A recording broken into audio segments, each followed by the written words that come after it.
रामचरित मानस ની અંદર એક બાર શબ્દ પ્રયોગ આવે. થોડી ધ્યાન से कथा को सुने.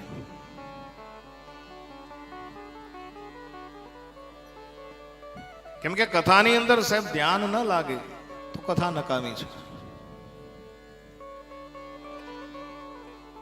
ગંગા સતી પાનબાઈ ને કે મેરું નો ડગી જવો જોઈએ.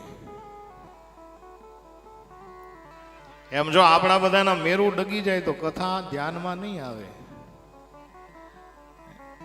કથાના માટે એકાગ્ર મન જરૂરી છે. કોણ આવ્યું, કોણ ગયું, દરવાજે કોણ ઊભું છે, એમાં કાંઈ ધ્યાન ન દ્યો સાહેબ. અને જો એમાં ધ્યાન દેશો તો શું થશે? હમણાં જ કથામાં આવશે. અને જ્યારે જ્યારે શ્રોતાઓના મન ડગે ત્યારે અમારા જેવા વક્તાઓ એમ કહે છે કે સાવધાન થઈને સાંભળો, તમારું મન અહીંયા અમને આપી દો.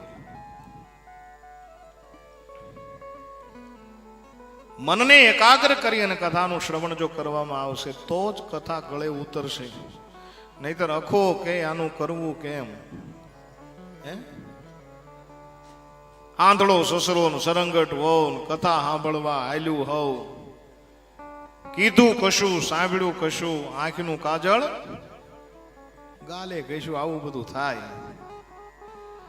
પણ તુલસીદાસજી મહારાજ મને તમને કથાનું શ્રવણ કરાવતા કરાવતા કહે છે કે એક વખતના ત્રેતા યુગમાં એક બાર, જ્યારે જ્યારે એકવાર શબ્દ પ્રયોગ આવે ને ત્યારે તુલસીદાસજી એક નવી કથાની શરૂઆત કરી છે. જ્યારે જ્યારે આવશે ત્યારે હું તમને કહેતો જઈશ.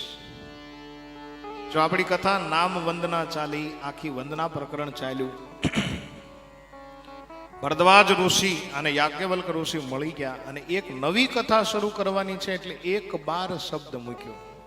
એક બાર ત્રેતા યુગ મારે, એક બાર ત્રેતા યુગ મારે, શંભુ ગયે કુંભજ ઋષિ પાહે, શંભુ ગયે કુંભજ ઋષિ પાહે, સંગ સતી જગ જનની ભવાની, સંગ સતી જગ જનની ભવાની, પૂજે ઋષિ અખિલેશ્વર જાની, પૂજે ઋષિ અખિલેશ્વર જાની, રામ કથા મુનિ બરજ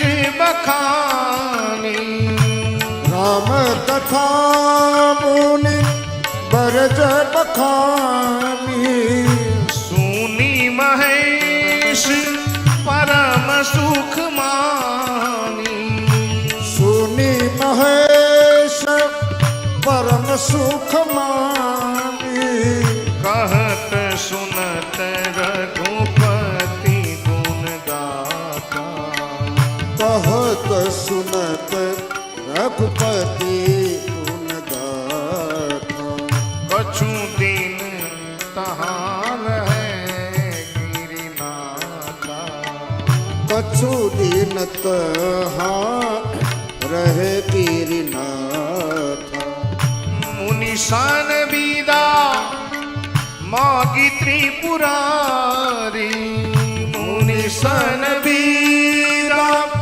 માગી ત્રિપુરારી, ચલે ભવન સંગ દક્ષ કુમારી, ચલે ભવન દક્ષ કુમારી, દેહી અવસર ભંજન મહિભારા. જય હો. દેહી અવસર ભંજન મહિભારા, હરી રઘુવંશ લિંહ અવતારા, હરી રઘુવંશ લિન્હ અવતારા, પિતા વચન તજી રાજુ દાસી, પિતા વચન તજી રાજુ ઉદાસ,